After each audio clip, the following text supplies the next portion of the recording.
dear students, welcome to Bosco Campus Vision YouTube channel of Kottayam Don Bosco College.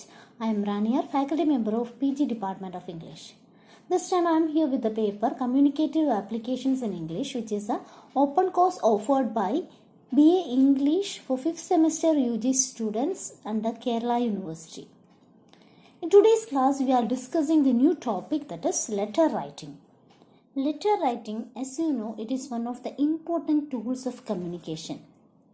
Even though with the advent of computers and internet, the importance of letter writing is decreasing.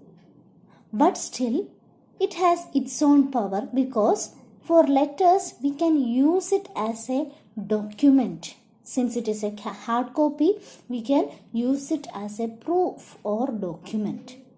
So, letter writing is an essential skill. Despite the prevalence of emails and text messages, everyone has to write letters at some point. There are different types of letters available nowadays. There are letters of complaint, job applications, thank you letters, letters requesting changes for making changes or letters for making suggestions, etc.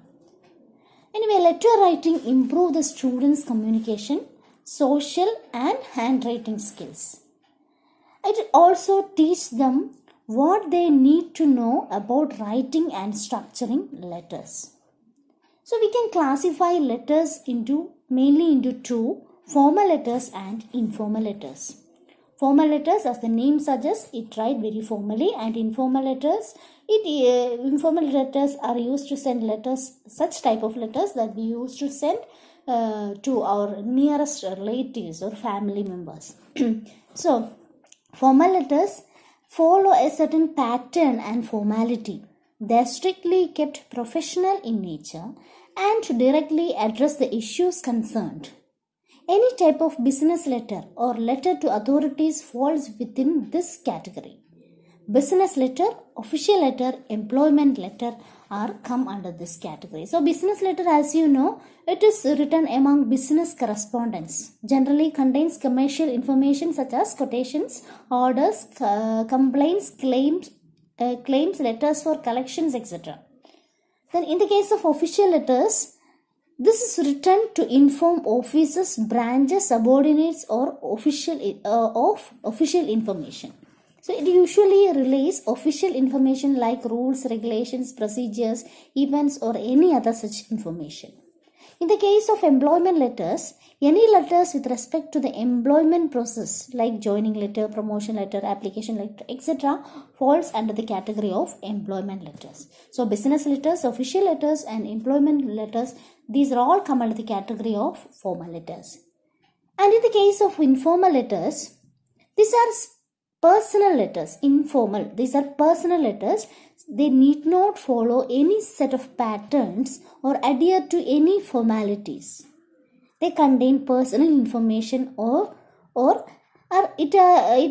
these letters are usually a written conversation. Informal letters are generally written to friends, acquaintances, relatives, etc. Okay, now let's check these two types of letters in detail. The first one is formal letters. A formal letter is a written document through which companies try to correspond with their customers, suppliers, bankers, shareholders and others. These letters include business letters, application letters, complaint letters, official letters, etc. So formal letters can be filed for future references. They help in conveying information that is confidential. It also helps the companies to know the problem in their product, service and deliveries. So, since formal letters are used among the officials, it has its own structure. Also, it has its own elements. Now, let's check what are the key elements of a formal letter. The first one is letterhead. Letterhead represents the company or organization the letter is for. It contains organization's name, full address, email, telephone and fax numbers. Normally, companies have printed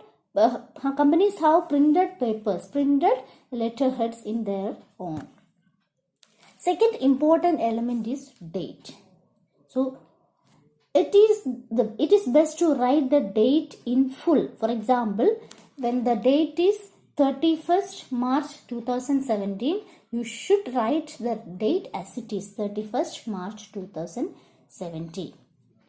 Okay, so next thing you have to mention is inside address. Inside address is the address we are sending a letter to. Make it complete as possible so that the letter reaches the right persons on time. This is always written on the left margin. In a business letter, we should give the address of the recipient after our own address. It includes the recipient's name, company address and postal code. So that is about inside address.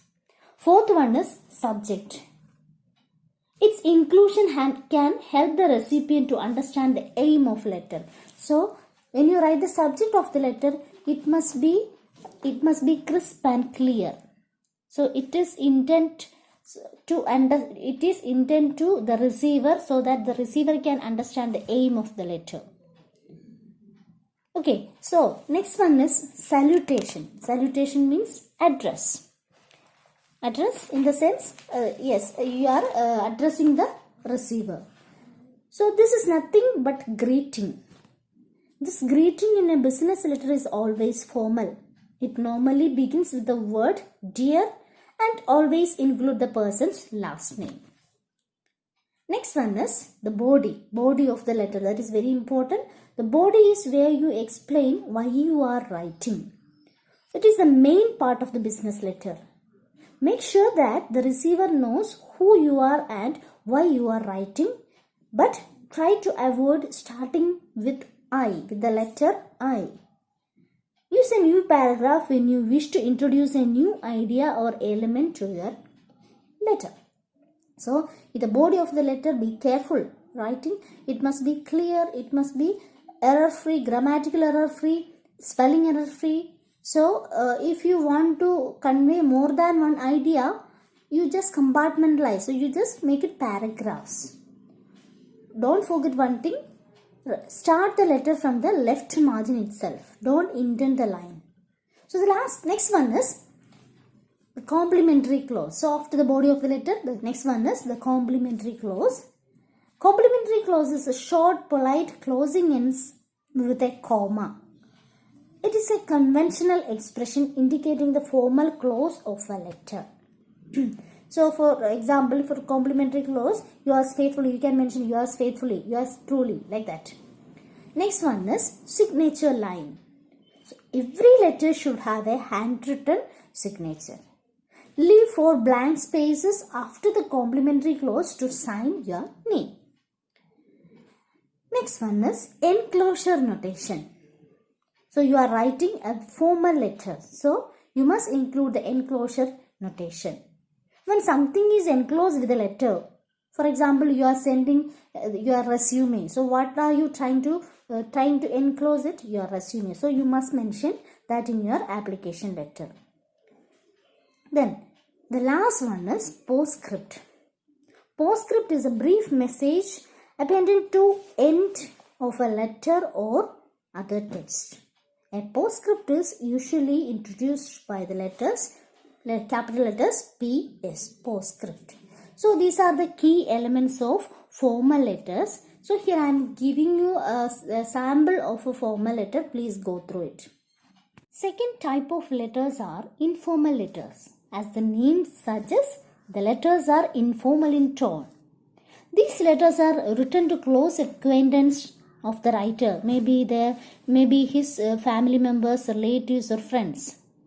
Since these type of letters written to close relations, the letters have an informal and personal tone. Casual language is used while writing informal letters. Sometimes the letters may even have an emotional undertone.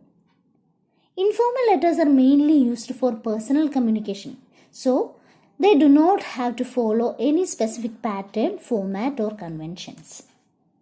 They can be written as per the writer's wishes and the requirement of the situation. So, the letter is written in a personal fashion in casual and assuming language.